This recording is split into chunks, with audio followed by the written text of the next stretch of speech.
All right, everybody. Well, it's just me today, Sean Palmer, Seth and Sean Sports Radio here on StreamYard.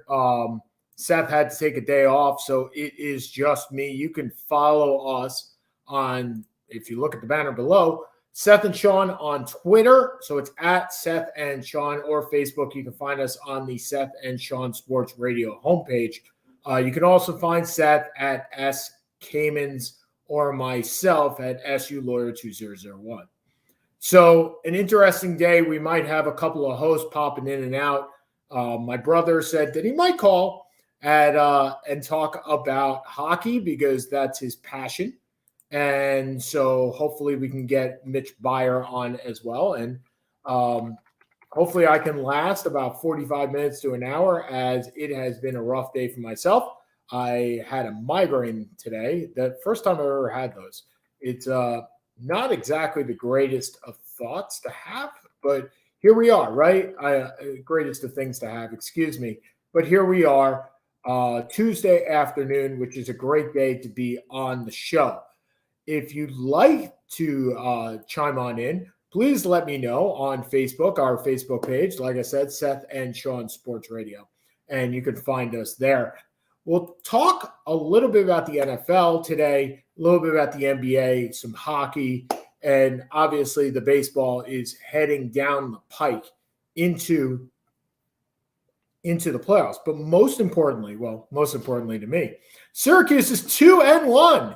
Yes, we are on a winning streak. I think that's the first time for a couple of years now that we are on a winning streak. And we go to face the Seminoles, Florida State this week, 3:30 start on ESPN+. And for those Syracuse faithful that have been looking for a reason to watch this team, well, Florida State is winless. I know it's hard to think. It's hard to fathom.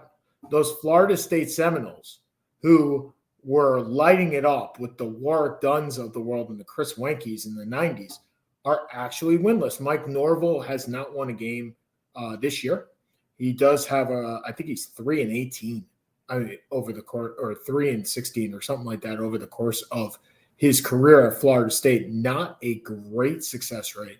And if Syracuse is looking for a win, a viable win, this is the win to have. And hopefully we will get to 3-1. Ladies and gentlemen, it is my distinct pleasure to welcome on to the Seth and Sean Sports Radio StreamYard, Mitch Beyer, who talks all things hockey. And we're gonna add him to the stream. There he is, over there. That is my brother. Ladies and gentlemen, he is in his Airbnb. Right? Airbnb? No, they got me down in Tempe at temporary housing. Oh, temporary housing. Mitch had a fire a couple of weeks ago. He is doing well, though. He's all clean shaven. I got to tell you, this is an excellent look on you.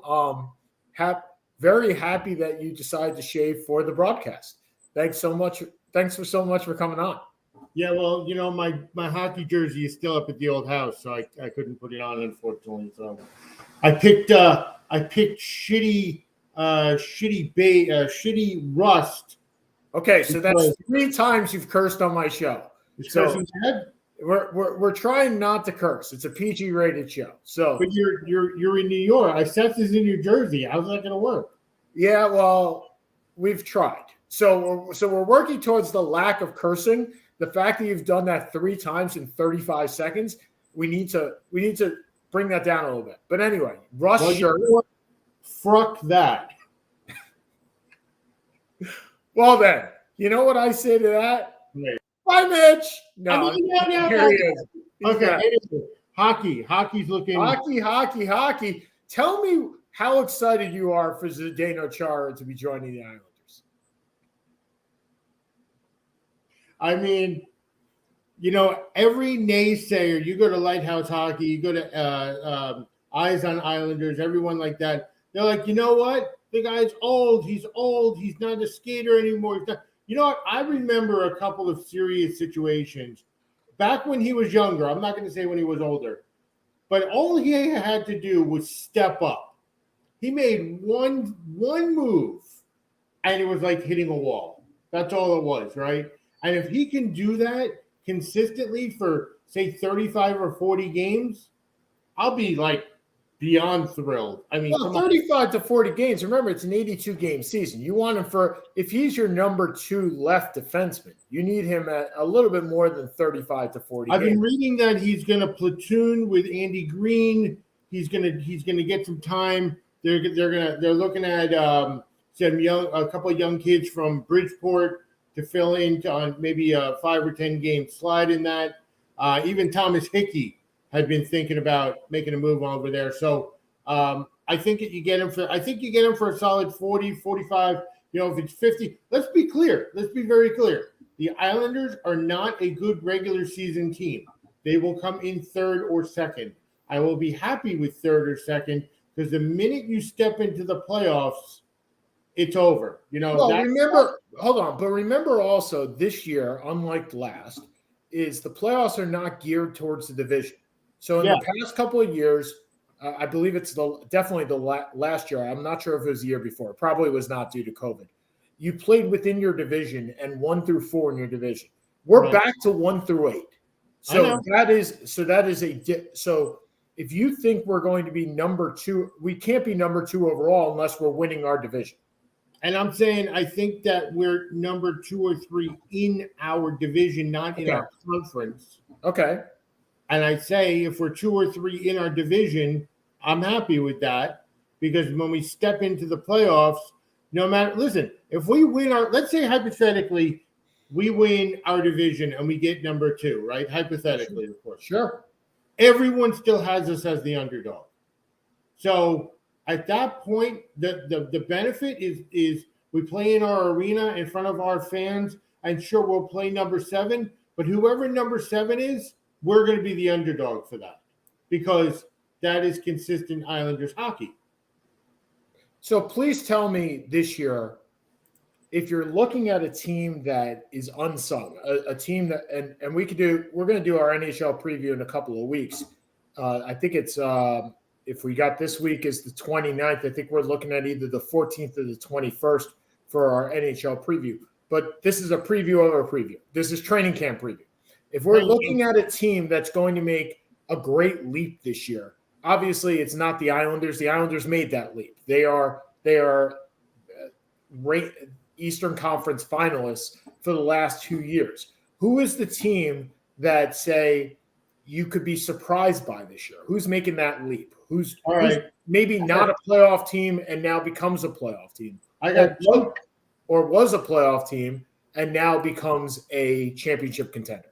I got 2 teams for you. Sure. One is an obvious, and one is much more of a hold on.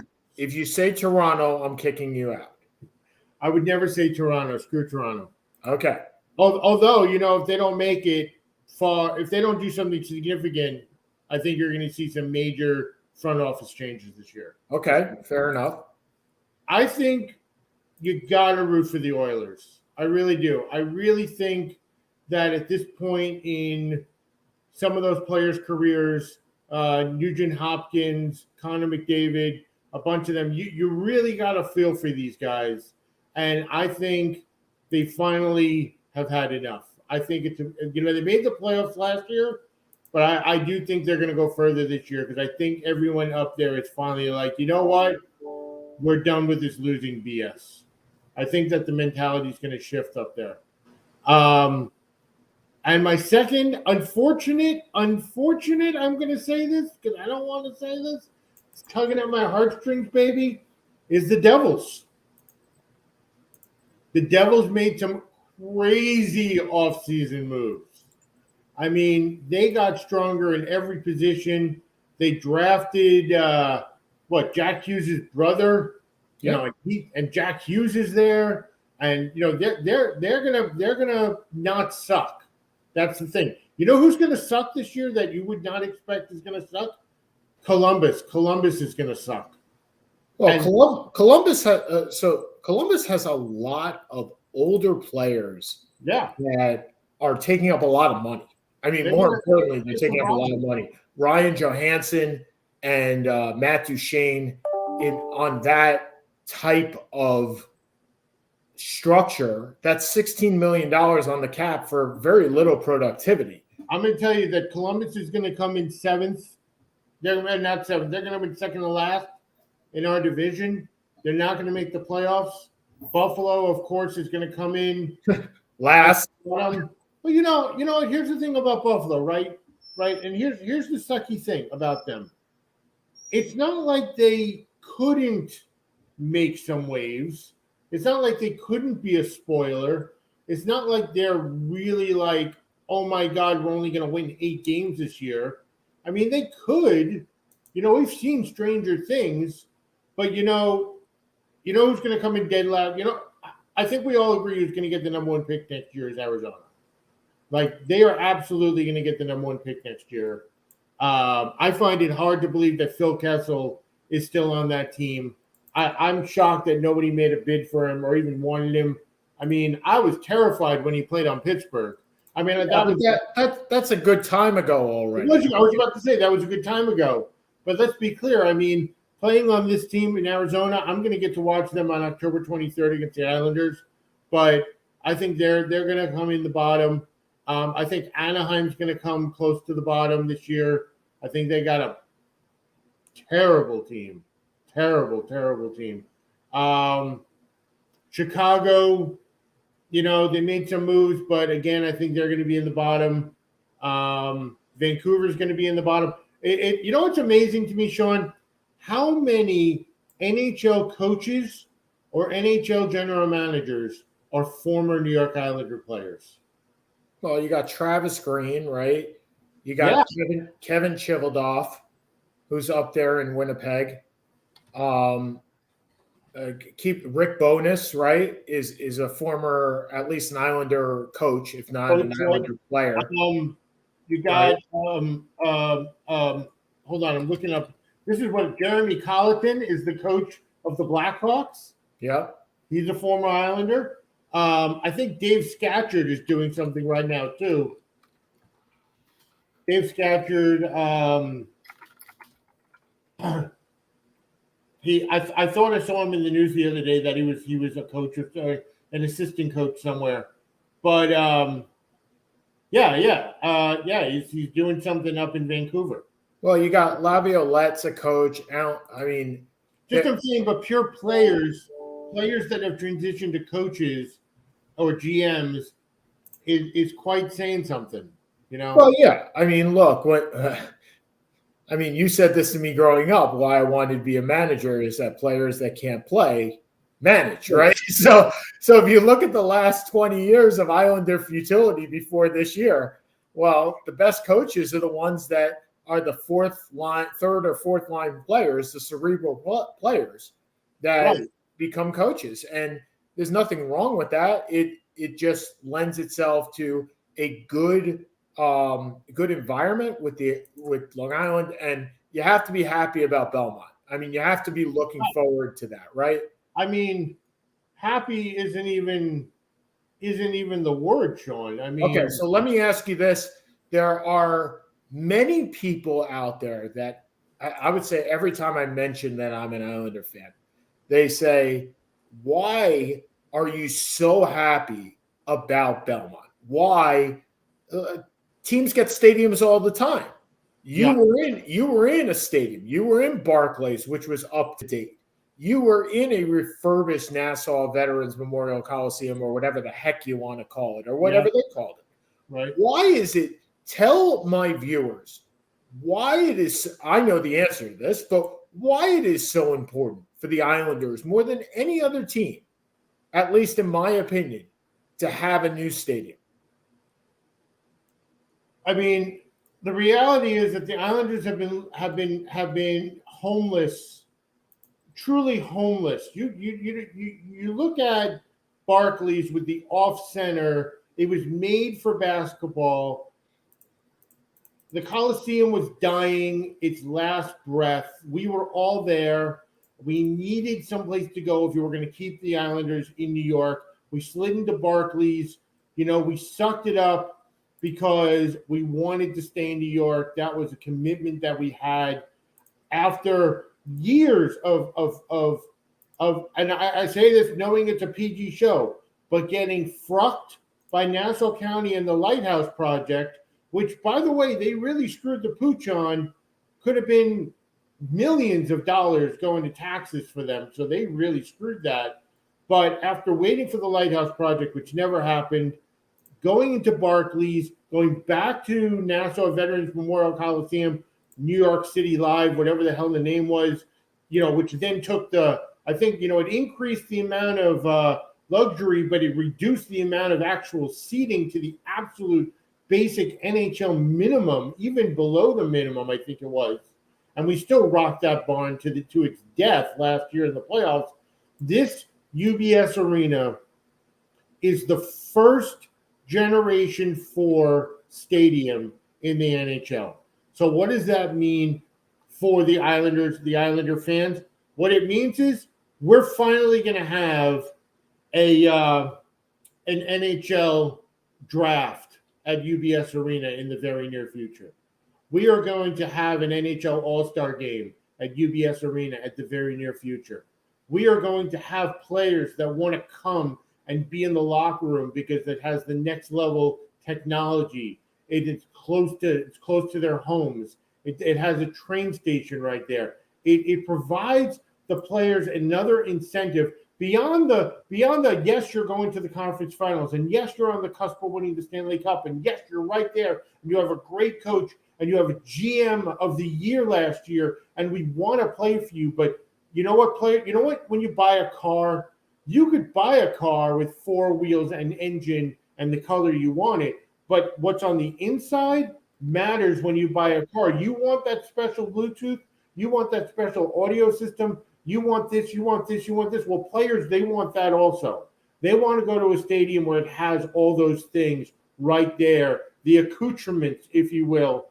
And what this allows us to do is not just remain a great team for a long time, but one of the things that people are forgetting about UBS Arena that's incredibly important to anybody that's ever lived on Long Island, that anybody that's from Nassau County, and anybody that's a New York Islander fan, is this stadium is in Nassau County.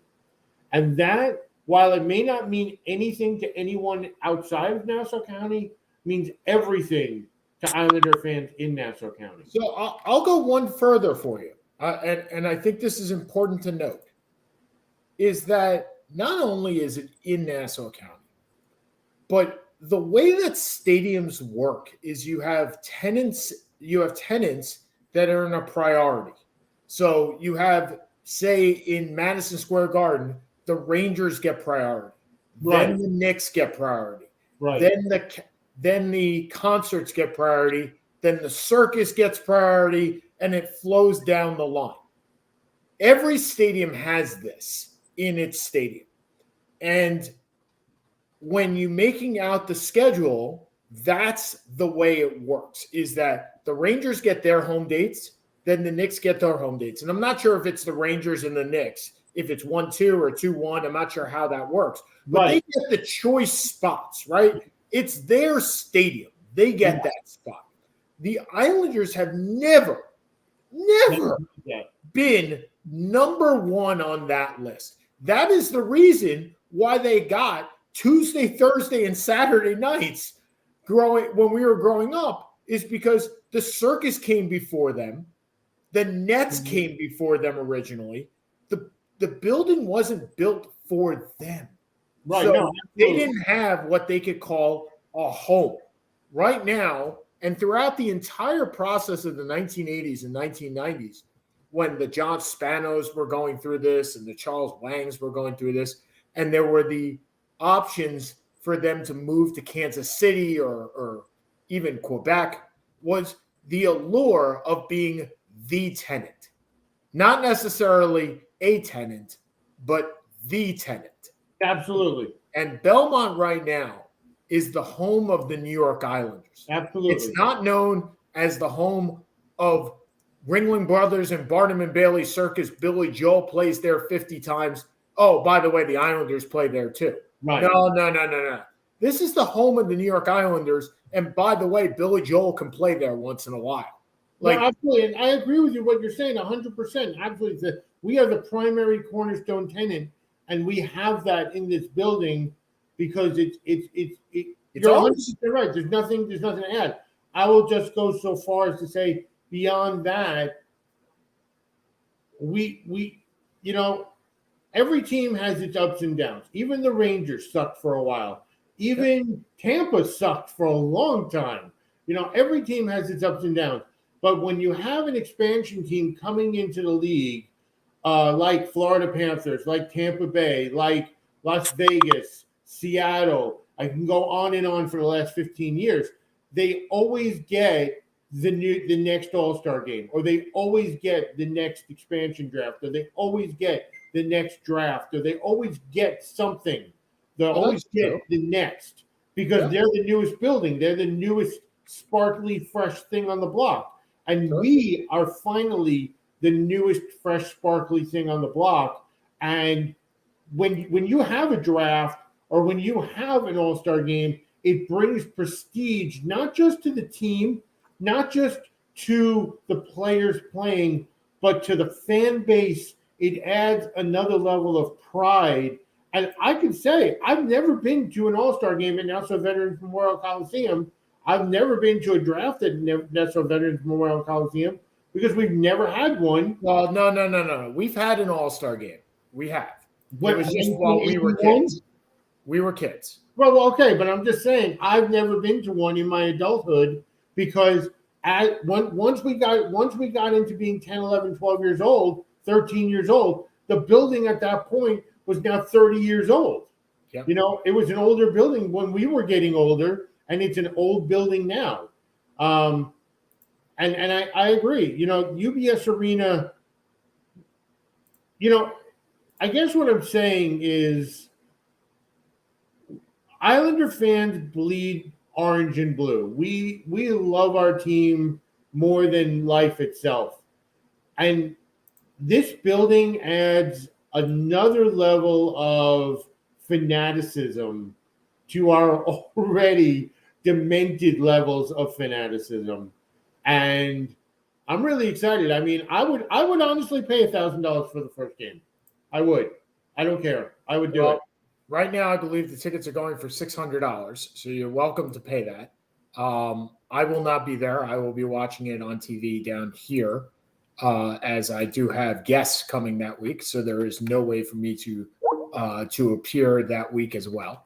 But we will take in a game over the course of the first season, no doubt. Maybe there are no games around your birthday, unfortunately. I did look into that. Let me touch on this one thing, by the way. Sure. TSN does a heck of a good YouTube channel if you've never checked it out. And one of the things they do really well is these NHL quizzes, which are really fun. They're like super fun.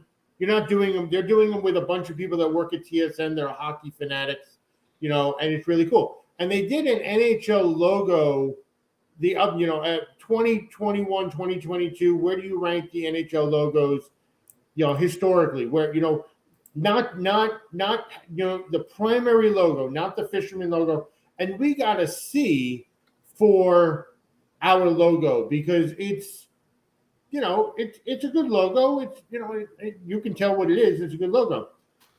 One of the things that they made a big deal about was that the Mets and the Islanders have the same colors. Yes. Well, so do the Knicks.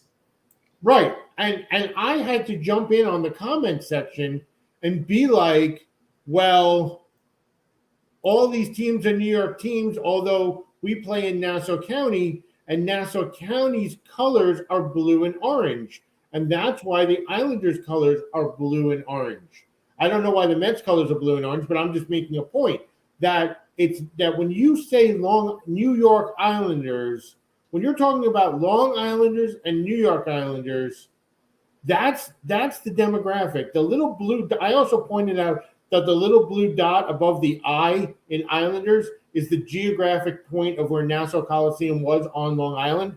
Like, it's the picture of Long Island is not Queens and Brooklyn and Nassau and Suffolk. It's just Nassau and Suffolk. And that's why Long Island, to me, is a really special market, because we're not New York City, and we're we are a small to medium-sized team that has an incredibly passionate fan base. That's true. So, anyway, by the way, the reason why the Mets are blue and orange is the blue was for the Brooklyn Dodgers, and the orange was for the New York Giants. Did you just look that up? Nope. Knew that from a while back. But anyway, that being said, Mitch, it was great having you on. Thanks so much for your time. Thank you for having me. We'll see you in a couple of weeks. Thanks, guys. Bye. All right, bud.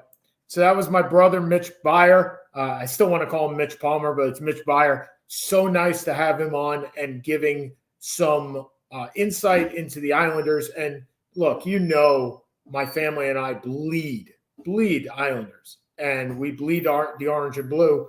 And it's ironic because, just a little side note, when I was getting bar mitzvahed, I asked my mom, I said, hey, I'd really like my colors to be orange and blue. And my mom said, yeah, no, orange was not going to work for her bar mitzvah. So we settled on blue and white, which I guess is two of the colors of the Mets. But remember, I'm Syracuse orange, Knicks are orange. The only team I root for that's not orange and blue is the Jets. And they stink too. They're 0-3. And they go this week. Who do the Jets play this week? Nobody good. Well, somebody good because they're going to lose again. The Jets play the Titans, which should be a blowout. And then next week, we get to play the Falcons in London because I was supposed to go to the game. And, of course, the game got shipped off to London. The one game that was supposed to be in Atlanta. And that may be our best bet. I think we play at 9:30 in the morning next Sunday. With 9:30 a.m. Eastern time, I will be in New York. So that will be great. I can wake up with some football and my nephews and my niece, and we can watch some games. And that'll be amazing for myself. But this week they play the Tennessee Titans. Going through the 0-3 teams besides the Jets, you have, the Giants. And it's unfortunate that Seth is not here because, man, the Giants blew it against the Falcons again this week.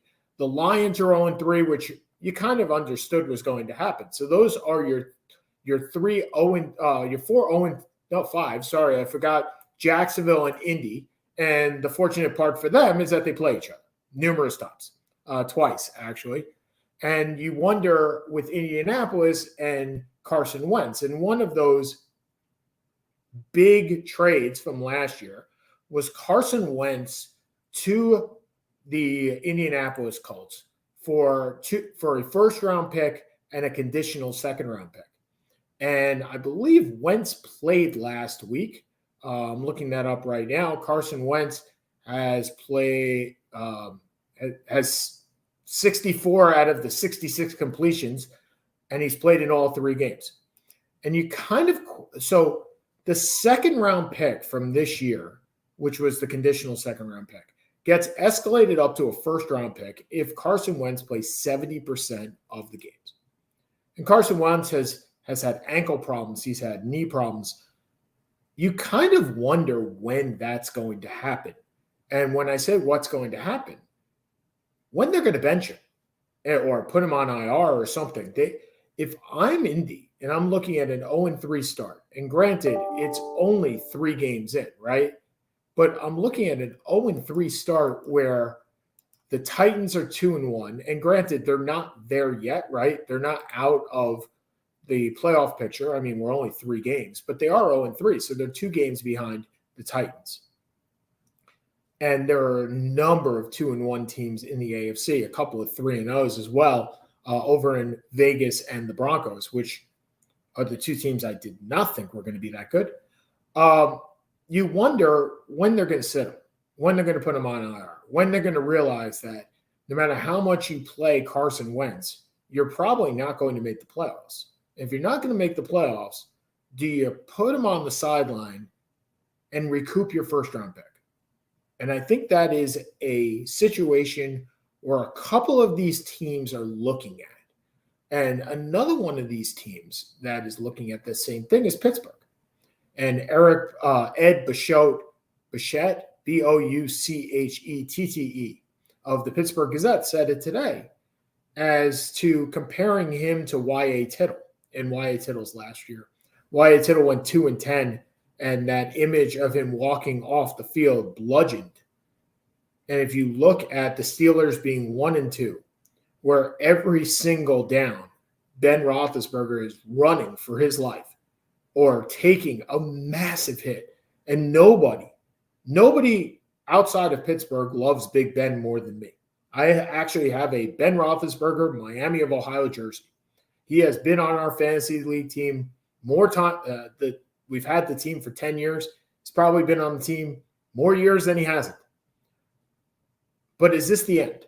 And I would love to have Seth's comments on this, and we'll talk more about this next week after they play this week. Because this week, do you go 1-3, or do you even up at 2-2?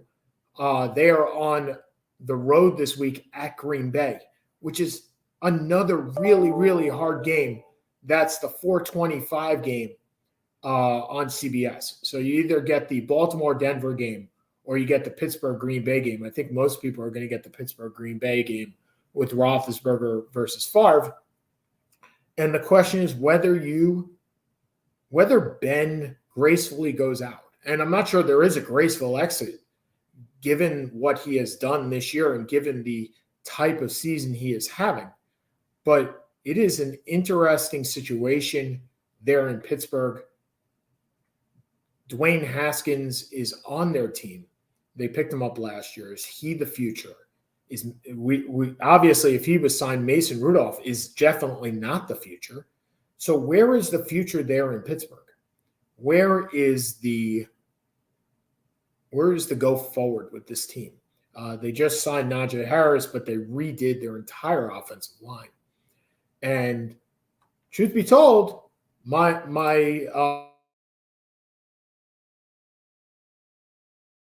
2-1 looks pretty good right now. Now, granted, the Bengals, the Ravens, and the Browns all are at 2-1, but Bengals have played pretty well, and they get to play against Jacksonville on Thursday night, where I will pick them because I think that they are going to win and win hard. They play at Cincinnati at home, 8:20 game on Thursday night. Just going down some of the games, the interesting games this week. Washington at Atlanta. It's not an interesting game. Houston at Buffalo. Again, I think the spread was like 16.5 for that game. I haven't seen a spread of 16.5 in a very long time. So Detroit and Chicago. Well, Detroit may get their first win. Chicago is really trouble with that quarterback. Justin Fields, I think, put together about 70 yards of total offense last week. Matt Nagy is choosing, he says, that all three of the quarterbacks, Nick Foles, Andy Dalton, and Justin Fields, are possible for this week. Well, the old adage, when you have two quarterbacks, you have no quarterback, or two starting quarterbacks, you have no starting quarterbacks. What do you get if you have three? Well, to me, that's definitely no starting quarterbacks. You got Carolina at Dallas. It's a good situation because Carolina has played very well. They lose Christian McCaffrey again, and that's really unfortunate as he didn't play much. I think he played 3 games of last season. We'll see if Cedric Hubbard, who is the soup du jour or player du jour, player of the day, player of the week for fantasy waivers. I did get him in one of my 3 leagues. I happen to play against him in the other one. Cleveland at Minnesota. Maybe the best game of the week. Cleveland goes at 2-1, Minnesota 1-2. Minnesota really reeling from last week. We'll see what happens there. Arizona at LA. Love that game. Absolutely love that game. Stafford beating Brady last week showed exactly why they brought Stafford in. That was a game that Stafford won with no running game. Absolutely no running game. And him winning that game by himself. Well, not by himself. I mean, you have Cooper Kupp and Robert Woods. But Darrell Henderson, he has on the season 123 yards. So he's averaging 61 yards per game. The whole offense is averaging 83.7 yards per game. By the way, the whole rushing offense is averaging 83.7 yards per game. 83.7. So that is an average of 3.3 yards per carry on 76 attempts. Now let's look at the passing game. 3 games, 66 for 94. So 70% completion percentage. Nice. 942 yards, and an average of 10 yards per completion. He's averaging 397.7 yards per game. That's not right. This is completely wrong. Sorry. He is averaging 312 yards per game. I don't know where they come up with 397. That can't be. The math doesn't work. Okay, 312 yards per game. He's thrown 9 touchdowns and 1 interception. His rating is 129.8. That's why you bring in Matt Stafford. Cooper Kupp is has 367 yards. I'd like to pat myself on the back for picking up Cooper Kupp in our league. He's done everything but win us this week's game. We lost to Nabate Isles, which I'm sure we will not hear the end of unless we win the season. So congratulations, by the way, Nabate. Congratulations. I'm sure we'll hear more about that in the future. Tennessee goes to the Jets. Obviously, not a game I'm looking forward to other than seeing Derrick Henry. Kansas City tries to blow it back up at 1, and they are 1-2, and they go to Philadelphia for a 1:00 game. Pretty important game for Kansas City, considering Denver and the Raiders are both 3-0. Seattle at San Francisco, really good game. Like, this is the right type of game early in the season for a division rival. Baltimore at Denver. Denver again 3-0. Baltimore coming in off 2 really impressive wins. Justin Tucker, he's my Tucker. He's my mother Tucker. That is my name of one of my fantasy league teams that has Justin Tucker on it. Congratulations, dude. 66-yard field goal. I love kicking field goals. I used to kick them with Olindo Mare when we were up in Syracuse during practice. It was a lot of fun. I kicked like 40s, maybe 45s. 66? 66, a hell of a boot. Congrats, Justin Tucker. Pittsburgh, we talked about going to Green Bay. Pittsburgh falls to 1-3. You're going to see some changes. Green Bay, Rodgers to Devontae Adams is clutch. It always has been, always will be. Tampa Bay goes to New England, the return of not only Brady, but Gronkowski. Yeah. I mean, there's nothing more you can say other than Tampa Bay will probably win and win pretty big. By the way, I love the fact that if you look at the cost, I'll get to that in a second. Vegas goes to the Chargers the Chargers are, I believe, 2-1. Chargers are 2-1. The Raiders are 3-0. Another really good opening season matchup intra-division. The interesting thing is if you look at the prices of tickets. So the 3 cheapest tickets are all $27 to get in price as of today. Washington at Atlanta. Atlanta doesn't sell tickets. I mean, you'll be able to find a game, no problem. Indy goes to Miami. Again, an 0-3 team versus Miami. Tennessee goes to the Jets. Again, the Jets are 0-3. The Giants go to New Orleans, so that's a $37 ticket. Then you have most of the games are under $100. Detroit at Chicago, that's just a rivalry game. It's 121. Baltimore at Denver is 126. Pittsburgh at Green Bay, well, it's Lambeau Field. That's 140. Vegas goes to LA, to the Chargers, and that's a Monday night game. That's 194. The Sunday night return game, Tom Brady and Rob Gronkowski go to New England right now. The get-in price is more than twice. No, sorry. I forgot about the 194. Is 30% more than any other ticket at $308. $308 is to the return of Tom Brady. And you know what? They're going to see the return. And Tom Brady is still going to win, just like he did all those other times when he was in New England. He is the greatest of all time. I have said that a couple of times on the show. I have written that to Seth because I knocked it overall. But he is the greatest of all time. Okay, we got 5 minutes left. I'm going to cover 2 more topics. One is Michael Porter. Michael Porter Jr., a small forward for the Denver Nuggets signed a max deal this week, 5 years, and I believe it was 100. Hold on, let me get that. Michael Porter contract extension, a 5-year maximum contract worth up to $207 million. And I think the $207 million is based on him. Yep, if he makes one of the three All-NBA teams, so in all likelihood that won't happen. So he'll max out at 172. Wow. So he's the fourth member of the 2018 class to get that. Luka Doncic, Trae Young, and Shai Gilgeous-Alexander. It had to happen. And the reason it had to happen, and you scoff at it, is because there was no way to replace him. And you look at that team with Nikola Jokic, and Jamal Murray's out for most of the year. Aaron Murray just signed a new extension as well. So they have a core that's there.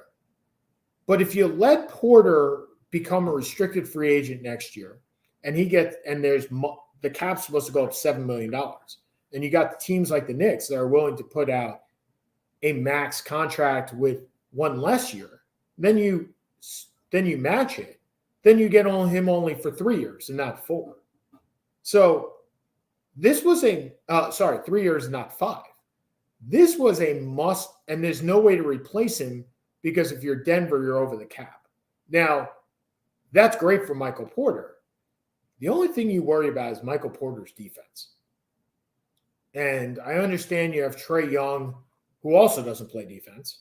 But the other two, Luka Doncic and Shai Gilgeous-Alexander, do a lot more than just score. And last year, Michael Porter Jr., who averaged 19 points and 7.3 rebounds per game, shooting 44% from three. He is a built-in scorer. He reminds me a lot of Carmelo Anthony, that he is a built-in scorer. Now, the question is he going to round his game sufficiently to earn that max contract? And that's a chance that Denver's taking. He was the number one prep recruit out of high school. He got hurt during college. He had back surgery. Whether he stays healthy is a whole different story. But here we are. Okay. The last thing, moratorium. It's like a post-mortem analysis of the baseball season in which the Mets were in first place for 75 days. We're going to talk a lot more about the baseball playoffs in the next 2 weeks as they get underway. But you can't be not disappointed. And I think I just had a negative, double negative. You can't not be. Yep, you have to be disappointed by the way that the Mets season turned out. I mean, last night we saw Noah Syndergaard. He pitched fairly well. I don't have his box score offhand. I'm going to go get that. From what I saw, he was pitching well in that doubleheader. There's game 1. There's game 2. They won 2-1. So Syndergaard pitched an inning, 2 strikeouts. So I guess I saw all of what Syndergaard was going to do. You have to be disappointed in the fact that DeGrom wasn't able to build upon his first half of his year and that he got injured. You have to be disappointed that Noah Syndergaard didn't pitch until September 28th, the last week of the season. You have to be disappointed that this team, after acquiring Javi Baez, was not able to build upon what they had and sunk lower and lower, and they're now an under 500 team. I'm disappointed. I thought we were going to have playoff baseball in New York. I thought gearing up for, as Mitch said, the pinnacle year for the Islanders in some time with the new stadium. This was going to be excitement. Well, right now, the only excitement I have is that Syracuse is going to play Florida State, and Florida State has no wins, so we have a chance to win. Okay, for Seth Kamens, who's not here, and I'm Sean Palmer, who is here, and Mitch Byer, who is 1,800 miles that way. Seth and Sean Sports Radio here, and we'll be back next week, 5 p.m. Thanks you all for joining, and have a great week.